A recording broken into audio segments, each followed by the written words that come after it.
Your company is worth $3 million. The valuation report lies beside your dinner plate. Someone across the table raises a glass and says you must feel relieved.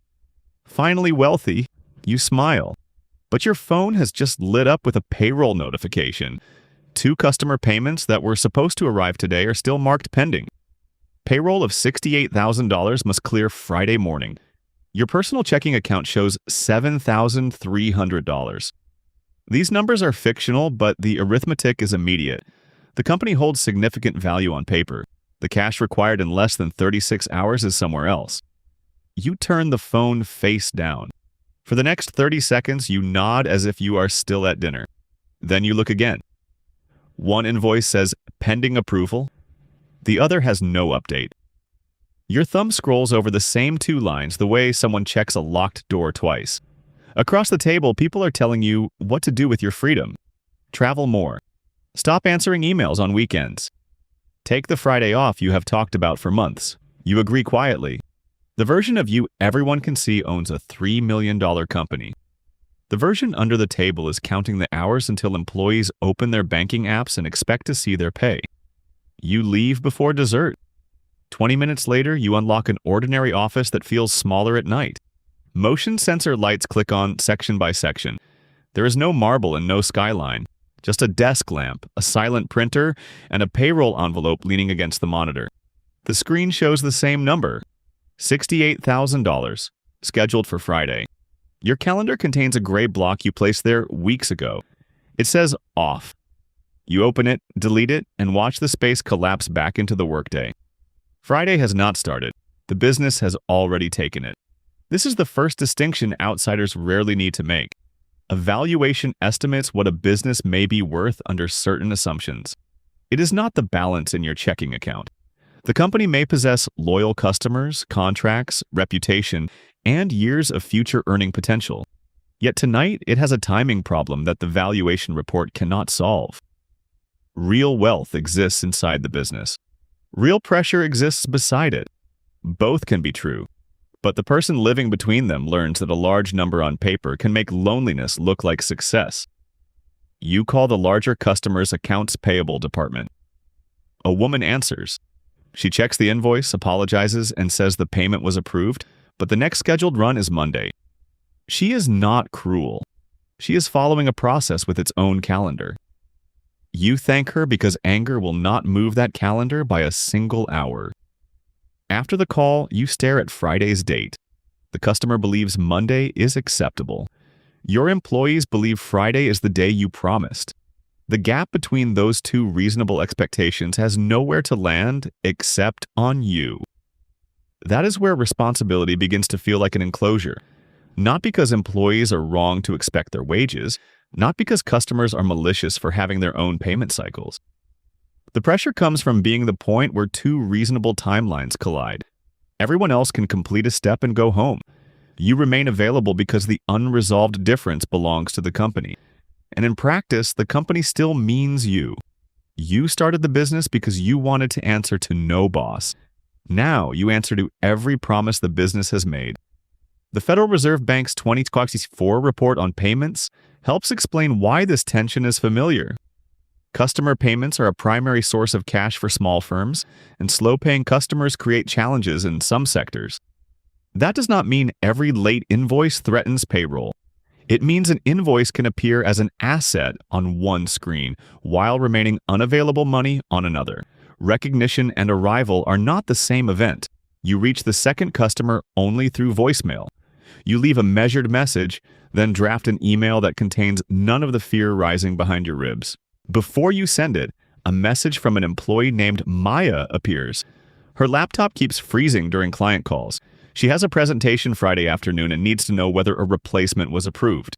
It is an ordinary question. That is what makes it cut. While you privately absorb extraordinary ambiguity, the people inside the company still need ordinary certainty. They are not wrong to ask for it.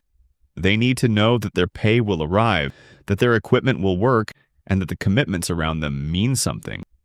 You approve the laptop. You tell Maya the order will be confirmed in the morning. You do not mention the 2 late payments. You do not mention the $7,300 in your personal account.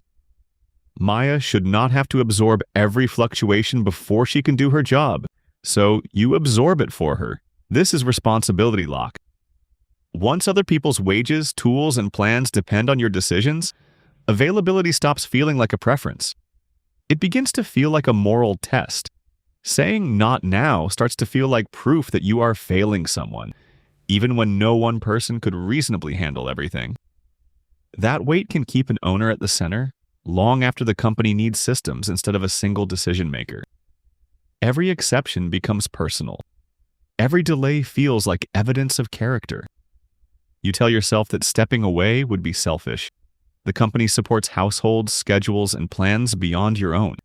That belief contains something honorable. You care about the consequences. But it also hides a substitution. Caring about people becomes confused with personally handling every uncertainty that might touch them. The confusion wears the disguise of responsibility. Near midnight, you open your personal banking app. $7,300. It is too little to cover a $68,000 payroll, but it is enough to tempt you into a symbolic act.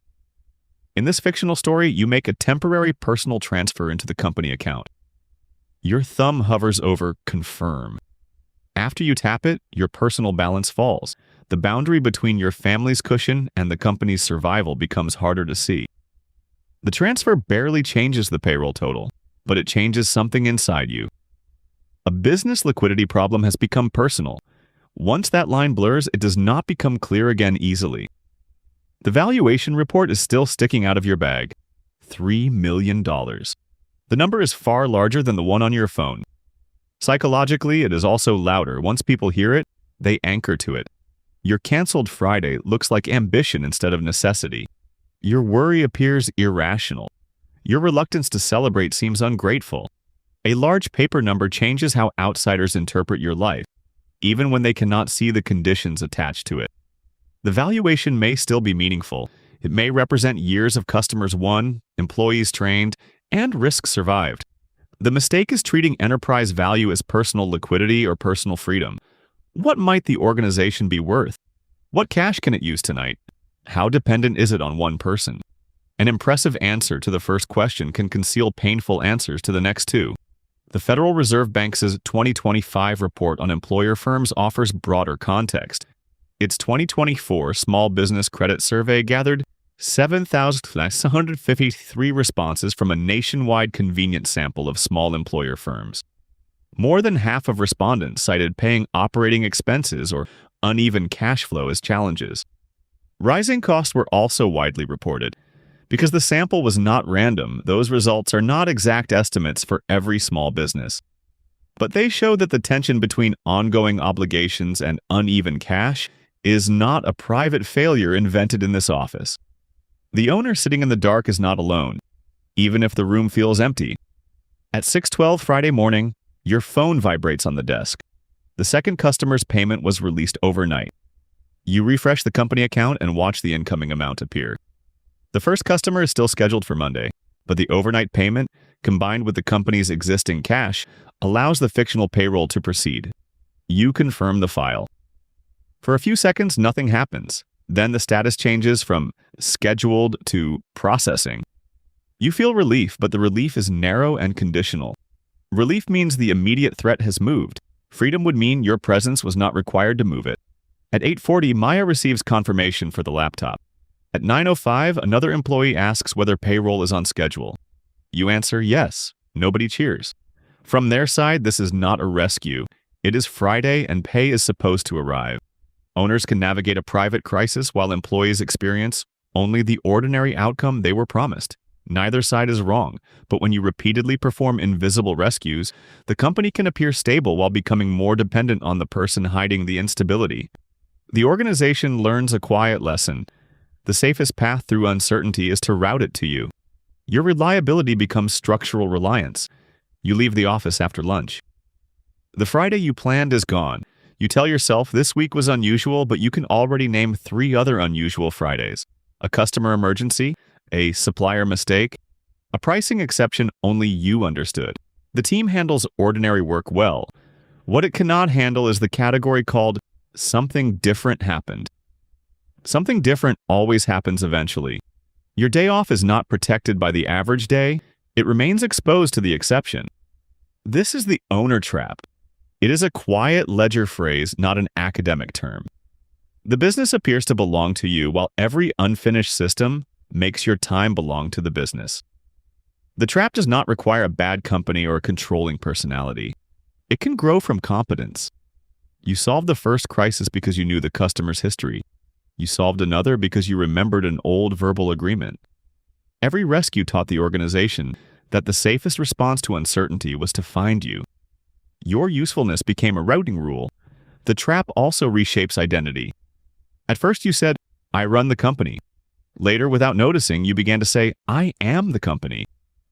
That second sentence feels powerful when customers trust your judgment. It feels less powerful when your child asks whether you will really attend the school event next Friday. Or when a dinner invitation begins with, "if work allows." If every failure feels personal, every handoff feels like an amputation. Delegation is no longer the transfer of a task. It feels like transferring part of your history to someone who may not know all the things you never wrote down. Several weeks later, you try again. You block another Friday and drive out of town Thursday evening. Friday morning passes quietly. Routine orders move forward. Client calls are handled. Maya delivers her presentation on the replacement laptop. By noon, you begin to believe the company may be changing. Then a long-standing customer requests an exception to a standard contract term. The amount is not large. The precedent concerns the team. No one knows which consideration matters more, so the question travels directly to your phone. You read the message beside a window you hoped would not become an office. The team is not incompetent. They understand the written policy. What they lack is the fog of context inside your head. Which concession was made 5 years ago? What did the customer imply during a private dinner? Which relationship could survive a firm no? The company has procedures for repeatable work. It does not yet have a reliable way to handle judgment under unusual conditions. You answer the call. Your second Friday off becomes a 40-minute negotiation, followed by 2 hours of contract review. The interruption reveals something sharper than overwork. The company has transferred labor without transferring authority, context, or permission to make an imperfect decision. Employees can follow the path. You still own every fork. Months after the original payroll night, an interested buyer reviews the fictional company. The conversation is encouraging. She sees the customer base, the team, and the years of work embedded in the business. Then she asks how many major client relationships can survive without you. Who approves unusual terms? Where is the reasoning behind past exceptions documented? The room becomes quieter. Her questions do not challenge whether the company has value. They challenge where that value lives. In this fictional scenario, she would want you to remain for a substantial transition if a transaction occurred. Too much knowledge and trust still reside in your head. The valuation survives, but the fantasy attached to it changes. You imagined selling an asset and reclaiming your time. The buyer sees a valuable organization tethered to a necessary operator. She may want the company, but she also needs access to the human patch used to cover every gap. That evening, you place the valuation report on the same desk where you watched payroll process. The number has not fallen. It simply feels different because you can now see its conditions. Some of the value comes from systems, contracts, reputation, and a capable team. Some comes from your permanent availability. If that second part cannot be detached, ownership has created wealth without creating the independence you expected. You did not fail to build something valuable. You built value in a form that still asks for your presence. The Census Bureau has reported that making more money and being one's own boss are common motivations among surveyed business owners. Those motivations can coexist, but they do not guarantee the same result. A company can increase an owner's economic stake while reducing control over a particular Friday. There may be no single boss above you. Yet customers, payroll dates, employee needs, and undocumented decisions can surround your schedule like a perimeter.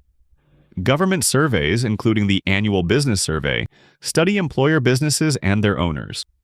The Business Trends and Outlook Survey tracks broad conditions such as revenue, employment, hours, demand, and prices.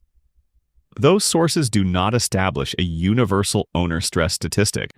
Their quieter lesson is that employer businesses are not one lifestyle. Two companies can carry similar valuations while placing radically different demands on their owners. The difference often hides inside the routines and decisions no one has documented. You return to the team with one uncomfortable decision. A senior employee will own the next unusual customer request. She will have authority to make a bounded judgment without waiting for you. The first test does not go well. She approves an exception you would have rejected. The customer is satisfied, but part of the production schedule must be rebuilt. An internal deadline slips. Your first impulse is familiar. Take back the authority, fix the rule yourself.